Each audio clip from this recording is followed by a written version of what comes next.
Zach. I need the book. Bhagavatam. Om Namo Bhagavate Vasudevaya. Om Namo Bhagavate Vasudevaya. Om Namo Bhagavate Vasudevaya. So this morning we're reading from the Srimadbhagavatam, Canto 3, entitled Status Code, Chapter 25, The Glories of Devotional Service. We're on text 25, 325-25. Sutam prasangam mama virya samvido bhavanti hrit karnarasayana katha Taj Joshanad As Vapavarga Vartmani Shradharatir Bhaktira Nukramishati Satang Prasangan Mama Virya Sangvido Bhavanti Hrit Karna Rasayana Kataha Taj Joshanad Ashyapavarga Vartmani Shradharatir Bhaktir Nukramishati Satam Prasangan Mama Virya Sangvido Bhavanti Hrit Karna Rasayana Kataha Taj Joshanat Ashvapavarga Vartmani Svapabhargavartmani Shradharatir bhaktiranukravishyati Shradharatir bhaktiranukramishyati Satam prasangan mama virya samvido Satam prasangan mama virya samvido Bhavanti vidkarma rasayana kathaha Bhavanti vidkarma rasayana kathaha Tajoshanara svapabhargavartmani Tajoshanara svapabhargavartmani Shradhavati bhaktiranukramishyati Shradharatir bhaktiranukramishyati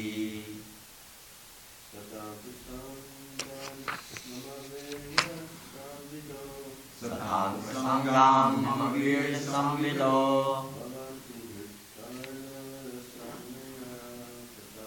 Bhavanti vidkarna rasayana kathaha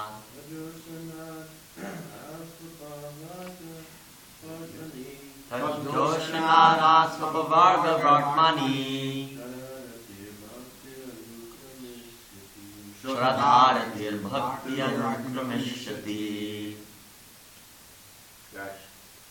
Satam prasangan mama virya samvido Satam prasangan mama virya samvido Bhavanti hritkarna rasayana kathaha Bhavanti vidkarma rasayana kathaha Tajoshanara svapabhargavartmani Tajoshanara svapabhargavartmani Shradharatir bhaktiranukramishyati Shradhavati bhaktiranukramishyati Satam prasangan mama virya samvido Satam prasangan mama virya samvido Bhavanti vidkarna rasayana kathaha Bhavanti vidkarna rasayana kathaha Tajoshanadas vaspa bhargavatmani Tajoshanara svapabhargavartmani Shraddha vitir bhaktir anuskramishati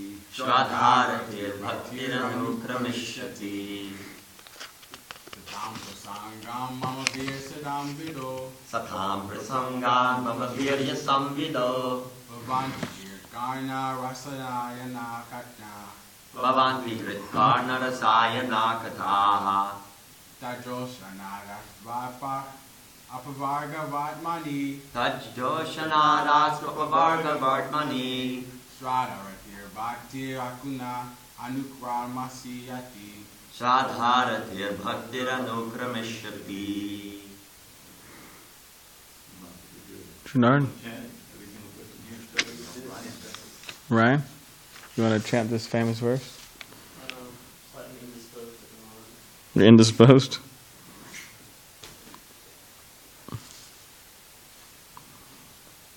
Satam, what's the meter? Satam.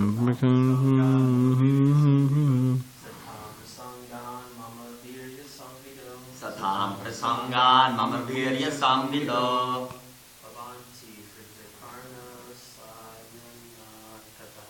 Bhavanti vidkarna rasayana kathaha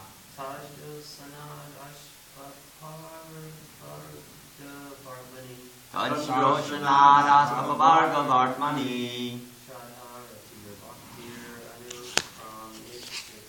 Shradharatir bhaktiranukramishyati Satam of pure devotees. Prasangat through the association. Mama, my. Virya, wonderful activities. Sangvidaha, by discussion of.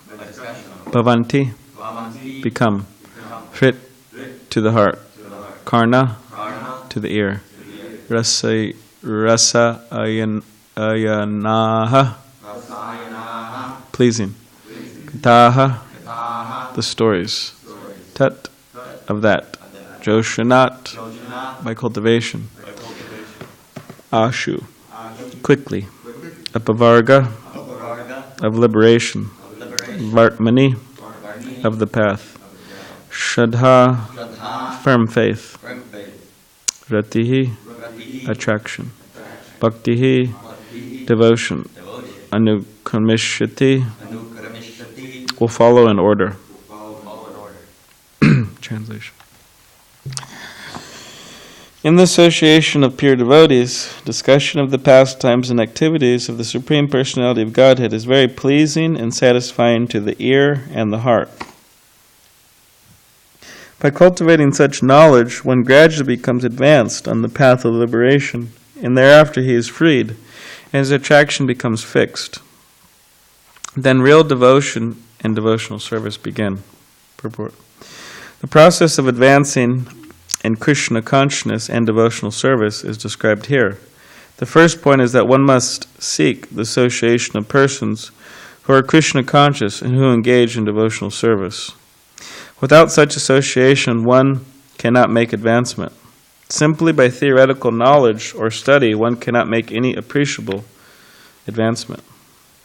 One must give up the association of materialistic persons and seek the association of devotees, because without the association of devotees, one cannot understand the activities of the Lord. Generally, people are convinced of the impersonal feature of the Absolute Truth. Because they do not associate with devotees, they cannot understand that the Absolute Truth can be a person and have personal activities. This is a very difficult subject matter, and unless one has personal understanding of the Absolute Truth, there is no meaning to devotion. Service or devotion cannot be offered to anything impersonal. Service must be offered to a person. Non-devotees cannot appreciate Krishna consciousness by reading the srimadbhagavatam or any other Vedic literature, wherein the activities of the Lord are described. They think that these activities are fictional, manufactured stories, because spiritual life is not explained to them in the proper mood. To understand the personal activities of the Lord, one has to seek the association of devotees. And by such association, when one contemplates and tries to understand the transcendental activities of the Lord, the path of liberation is open, and he is freed. One who has firm faith in the Supreme Personality of Godhead becomes fixed, and his attraction for association with the Lord and the devotees increases.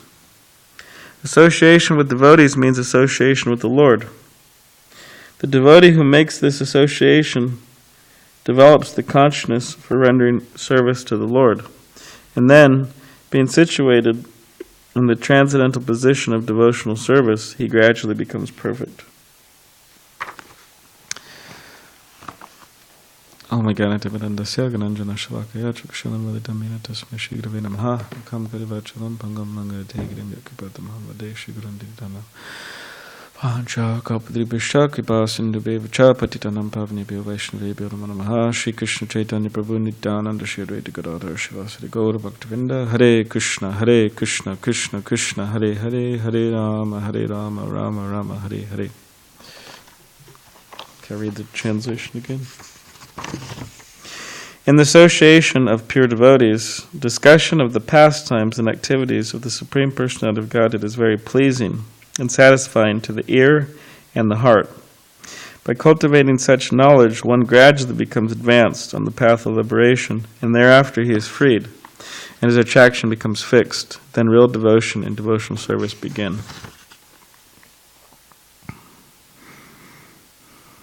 So Prabhupada says in the purport, he says, contemplate. First, one must seek the association of devotees, and by such association, when one contemplates and tries to understand the activities of the Lord, the path of liberation is open and he is freed. So this idea of contemplate, we have to contemplate and try to understand the activities of the Lord in the association of devotees. Contemplate and try to understand.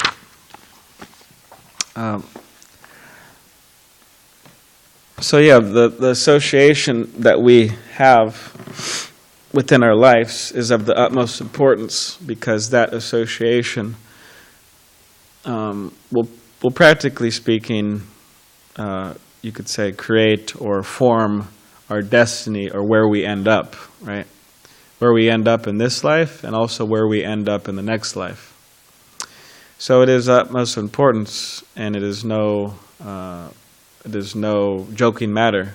The association that we have within our lives and that we choose to have within our lives. We have to be very careful if we want to make spiritual advancement.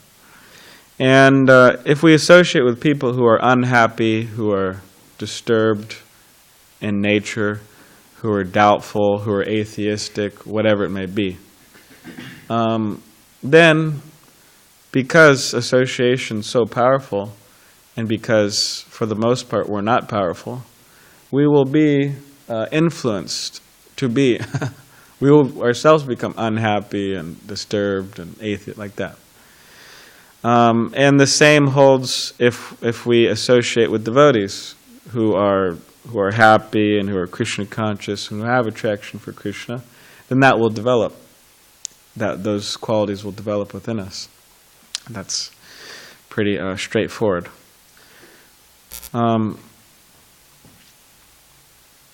So yeah, it's very important that we keep good association in Krishna consciousness if we want to survive in Krishna consciousness.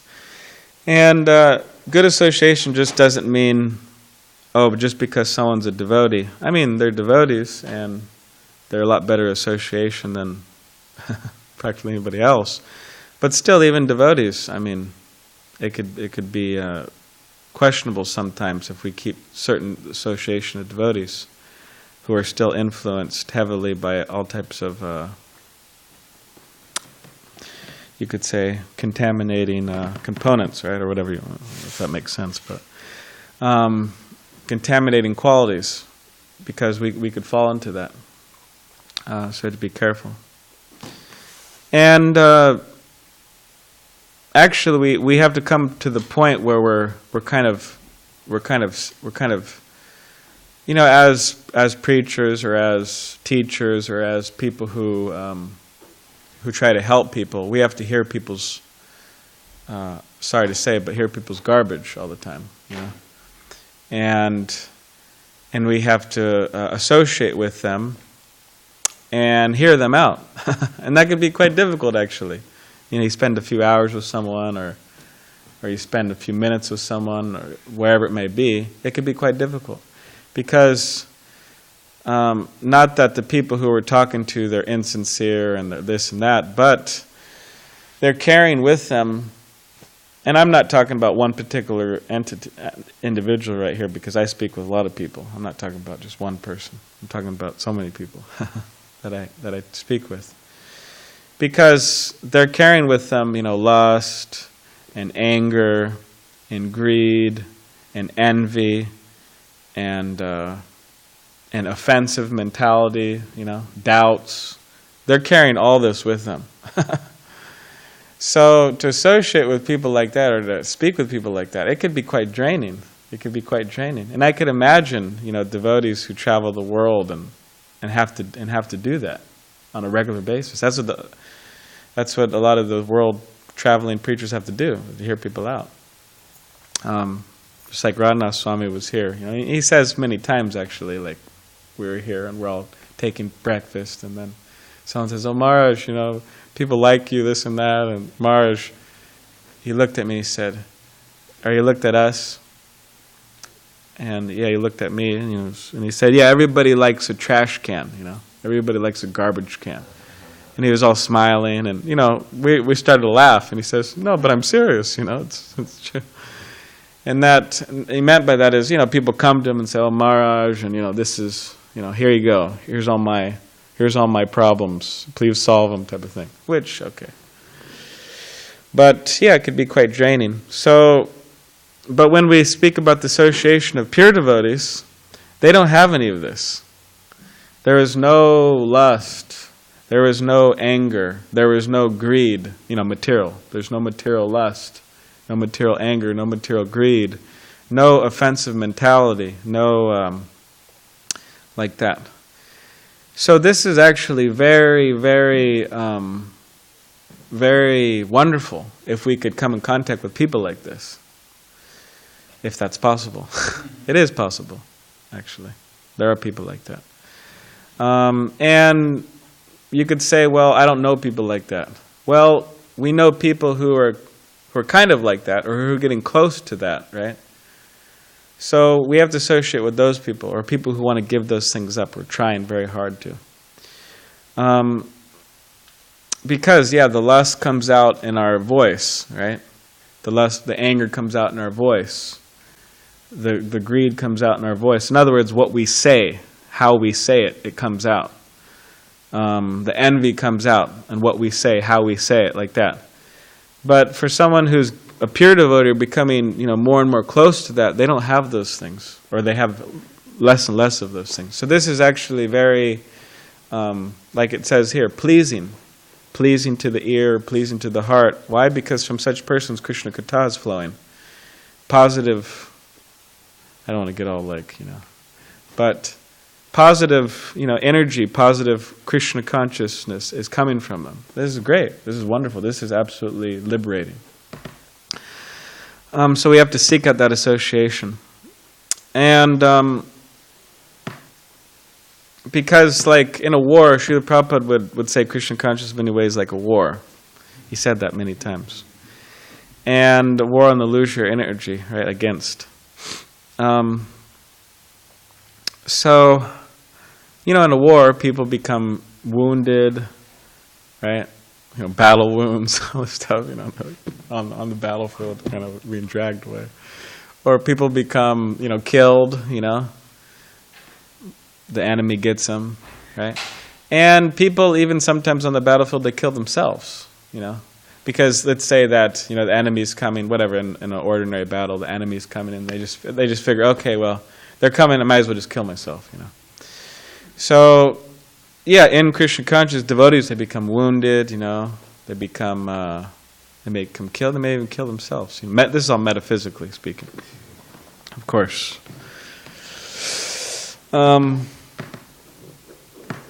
So, in relation to, you could say, wounding ourselves or suicidal tendencies within ourselves, that is an interesting point, because when we're saying, seek a good association, but for the most part, the conditioned soul, they're actually bad association for themselves.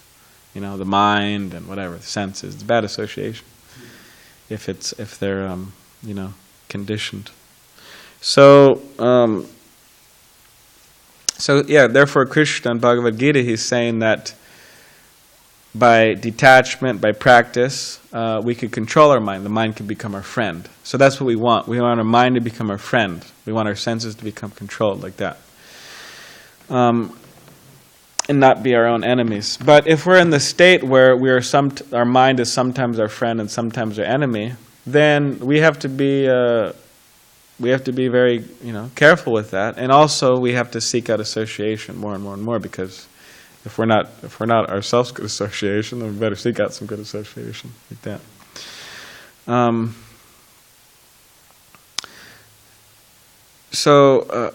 The problem, you could say the problem with materialistic persons is that they're carrying, like I said, all these qualities, this envy of Krishna like that, and it rubs off on us. So, as propagators of the Krishna conscious movement, we have to bathe our consciousness over and over and over again with the holy names of Krishna, with the pastimes of Krishna, and the association of devotees, like that. And all of our advancement, it really rests on us not being offensive, and us not speculating, and us not falling into this cheating propensity. So this idea of offensiveness, speculation, cheating, if we could avoid these things, we're good practically. And I hear devotees say all types of stuff, all types of weird stuff. But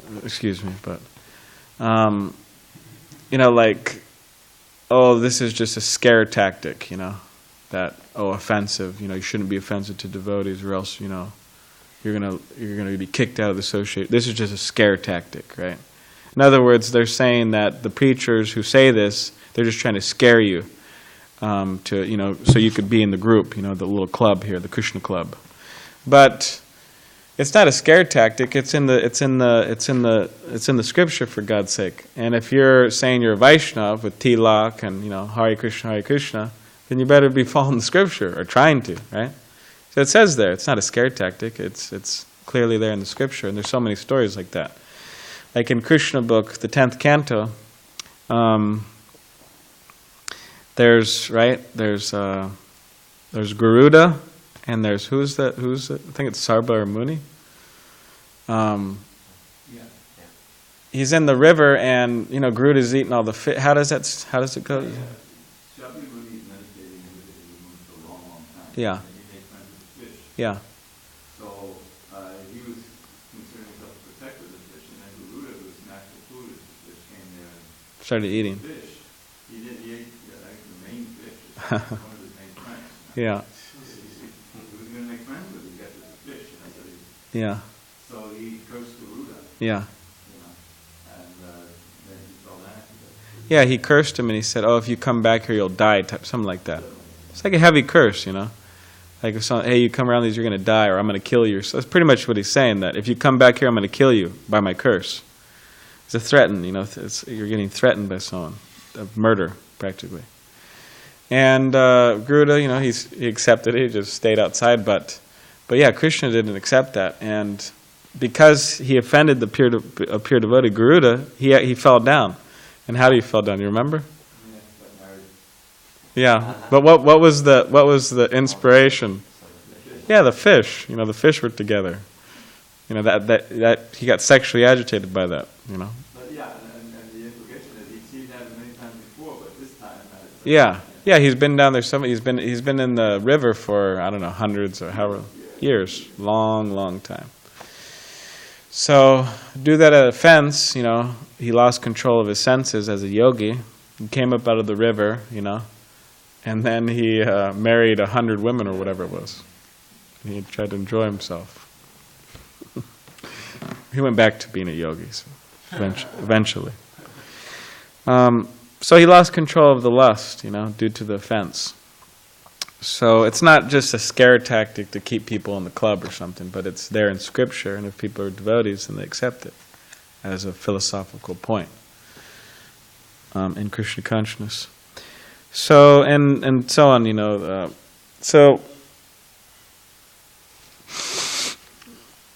So the association that we keep, it will, you could say, make us, right? There's that saying, it will make us, or it will break us, right? It will make us in Krishna consciousness, make us pure devotees like that, or it will break us, break our faith, break our taste, like that. So we have to be very, very careful, always trying to keep good association. And one of the best associations that is fully available at all times, in all places, in all circumstances, is, practically speaking, is Srila Prabhupada in his books. That's fully available. Why were you rolling your eyes? I was thinking an old thing. I was like, okay, yeah. Almost, yeah. I He figured say all the names. said, practically speaking, Prabhupada's books. So it's a very wonderful association, Prabhupada, best association, pure Vaishnava, Paramahamsa, right? Topmost devotee. And we could keep that association. And from association with devotees, we really get a taste of the superior engagements in life, the superior spiritual engagements in life, versus the inferior engagements, that we all very well know of. We're all very familiar. But we're not so familiar with those superior engagements. But by the association of the devotees, we get that superior engagement. And we become happy in that engagement, which is wonderful. That's the success of our life. There was one kind of short story that I heard recently from this Christian preacher fellow, and he was saying that he was quite wealthy, or actually one of his friends was quite wealthy, big mansion, and they had all kids and everything, and then the kids were there and enjoying in the pool and the video games and having a great life, right? So then this friend of the Christian preacher, he said, he told his kids, okay, we're going to go visit your uncle, but your uncle's quite poor, so get ready for this type of thing. So then they went there, and he was like really poor. I mean, the house was practically not even, you could say, a house as most people would see it. No electricity, and they would bathe in the river outside and like that. They would tell stories at night. So then they went there, and the kids were there. The rich kids were there, hanging out with their cousins, and at the end of the week, when they were going to go back home to their rich estate, their mansion, and all that, the kids started crying. They said, "No, I want to stay here. I want to stay here. I like it here. I want to go back."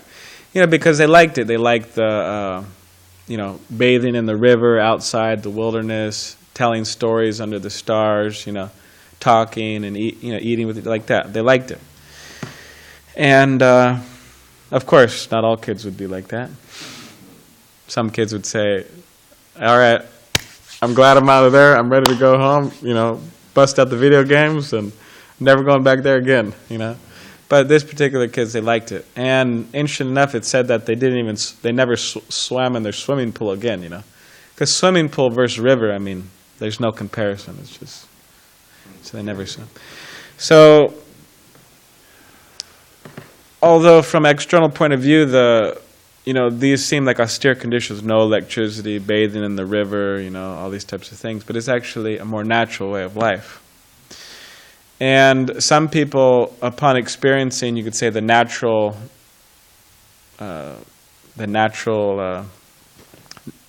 beauty of Krishna consciousness, they find pleasure in that. Yeah, this is great, Not living like I used to live, and I felt that was artificial and just unnecessary, and depressing, But I like living like this, And they find pleasure in that engagement, that more natural engagement, and they're able to stay.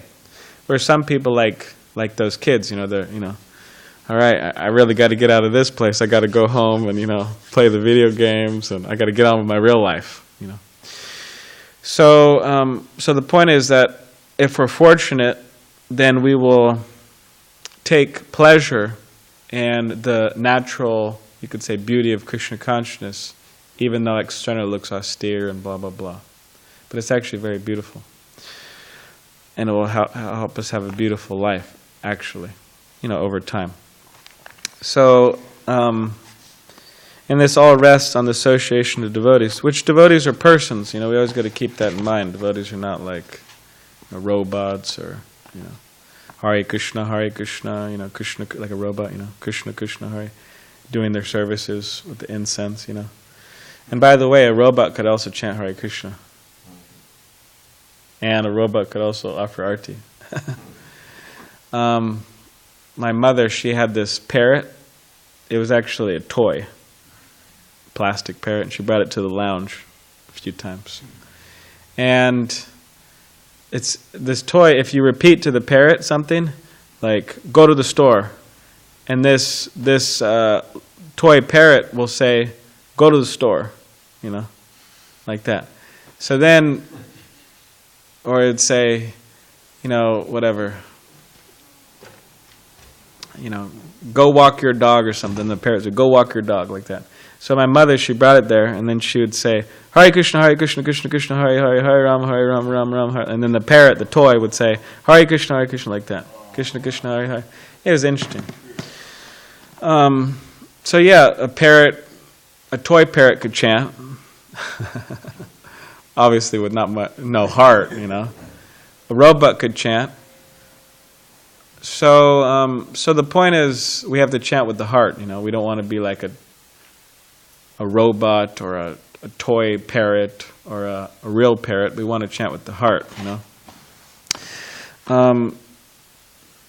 And Krishna being a person, here it's talking about, there's a lot of people understand the impersonal feature, but Krishna is a person. So Krishna, as Chaitanya Mahaprabhu, Lord Chaitanya 500 years ago, he came and he gave instructions to the 6 Goswamis, right? He told them, what did he tell them to do? You go to Vrindavan and you write books, excavate the holy places, build temples, right? So that's what they did. Build beautiful temples, wrote books, excavate the holy places, like that. So the books that they written were under the direction of Lord Chaitanya directly, God directly, Krishna directly. And those books, it's not that they said, oh, just write books and then, and then put them in the samadhi, put them in the ground, and then no one could read them. There are some books like that, actually. It's called Grantha Samadhi. They're so advanced that they put them in the samadhi because people couldn't understand, Radha, Krishna, all that. So, but the point, what's the whole point of writing a book? Every author knows. You want to write the book, why? So you can get your message out. That's a basic point. So Krishna directly said, write the book, why? So we could get the message out. To who? To Gaudiya Vaishnavas, or to prospective Gaudiya Vaishnavas. Why? To help them become trained in Krishna consciousness and help them go back to Godhead.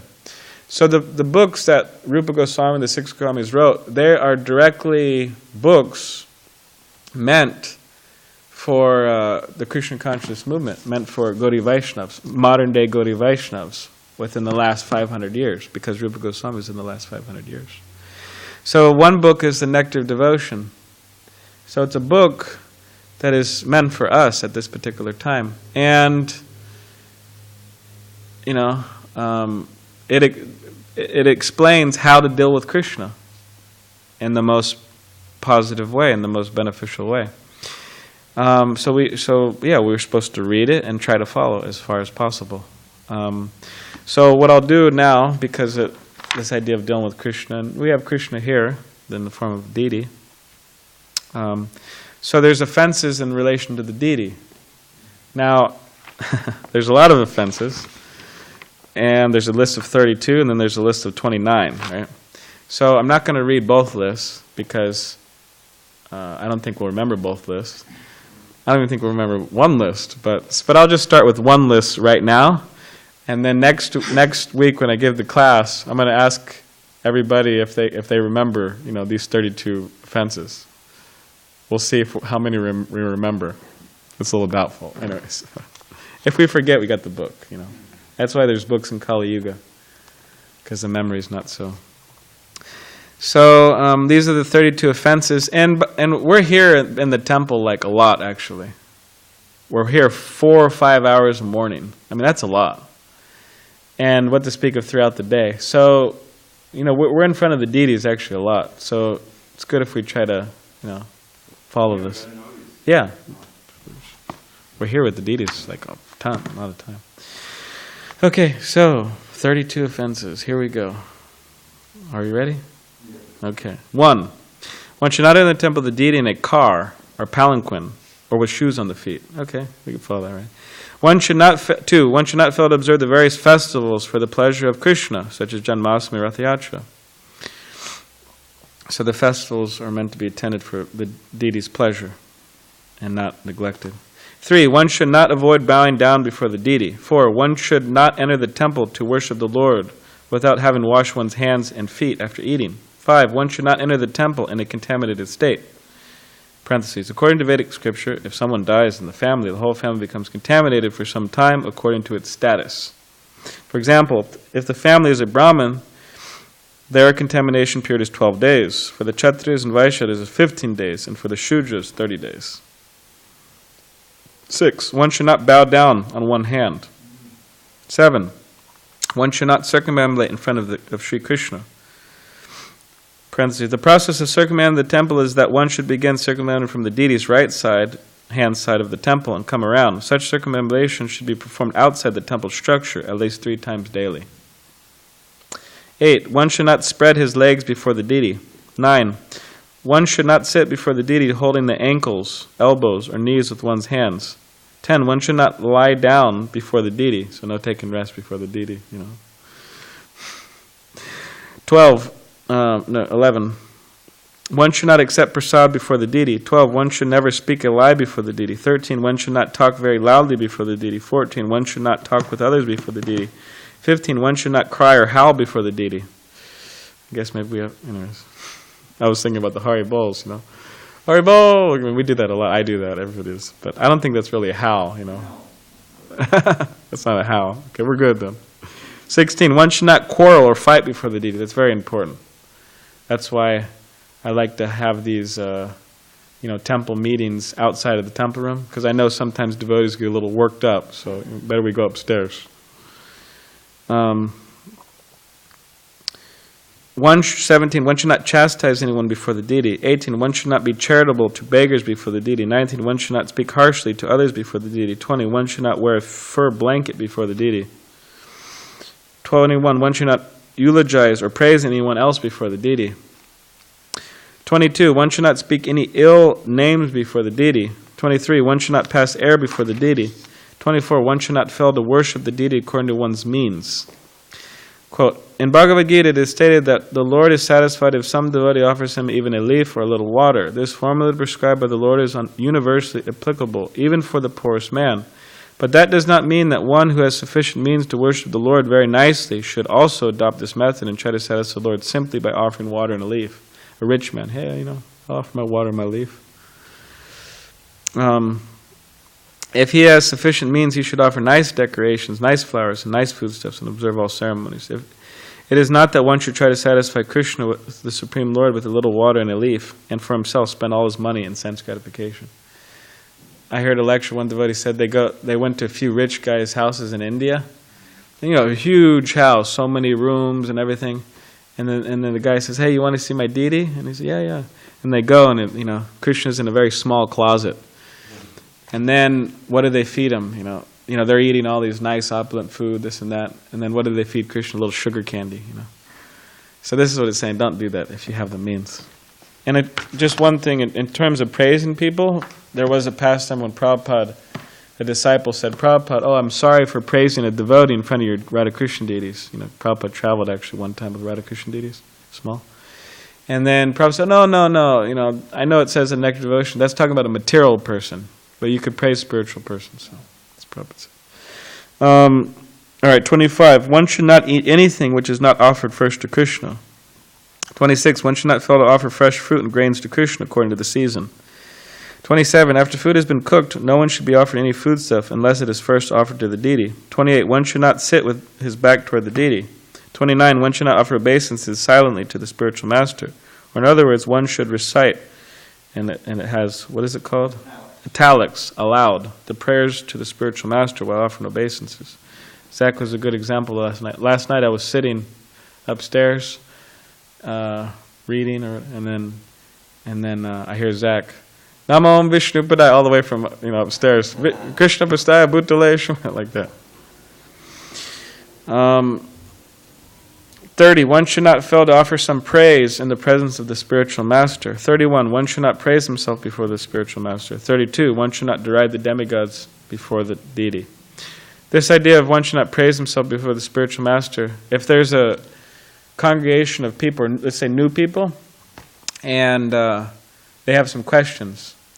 So if there's some junior devotees, senior devotees like that, junior just kind of like hops in, hey, I'll answer the question, here we go, But they should defer to the senior, here, Prabhu, you answer, that's respectful, like that, not just fired up preacher. So, you could do that when they're not around or something. But anyway, so these are the 32.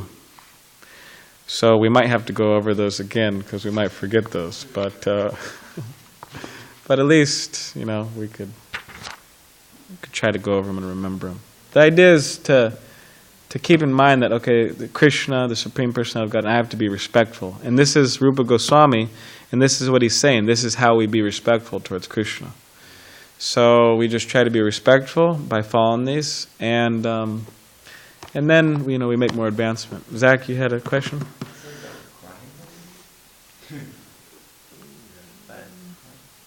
Well, you want to cry before the deities?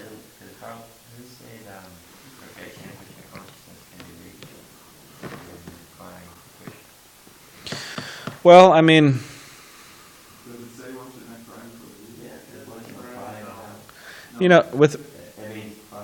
within the crying and howling, you think of someone crying and howling, you think of kind of like a false display or like some symptom of madness or sentiment.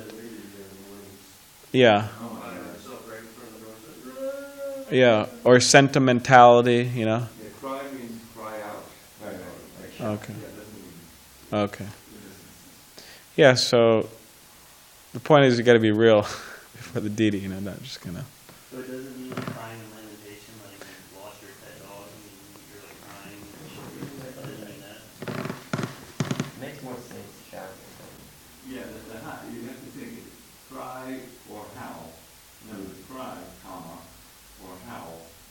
blank is hour. That's the kind of, Okay. flying out, and